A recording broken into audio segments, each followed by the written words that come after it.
Hi guys, so today we're going to be solving question involving relative molecular mass of a compound. So we have been given this to solve, that is the relative molecular mass of sodium trioxonitrate 5 to solve. I know you might be wondering how I'll be able to pronounce this compound easily without biting my tongue. No worry, as time goes on, we'll be able to solve that. I will teach you how you'll be able to pronounce this compound easily without you biting or chewing your tongue. Okay? Now, well, you're actually being given a short expo. Why did I call it a short expo? We're given the mass number of each of these constituent elements that make up this compound.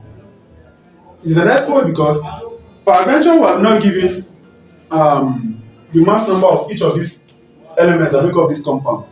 You should be able to know the mass number of these elements, especially elements that fall in between the first 20 elements. Okay? But so having been given this, let's quickly solve it. It's as simple as we can imagine. Okay?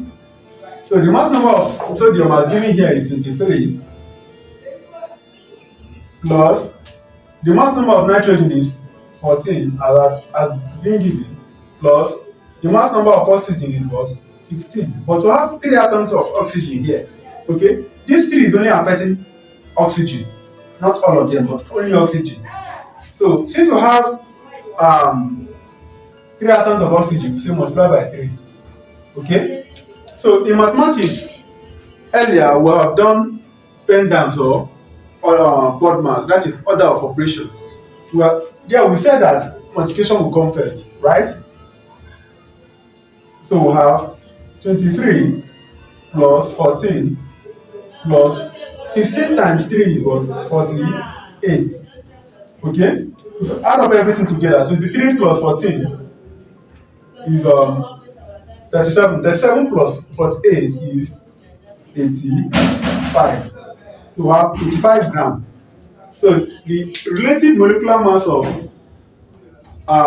let me write it. The relative molecular mass of sodium trioxonitrate 3 is equal to 85 grams. I believe this is very simple to you now. You can be able to solve any question involving relative molecular mass easily using this simple guide I've given to you, right? So if this video has actually helped you, kindly help me subscribe, also help me like and share widely. Bye.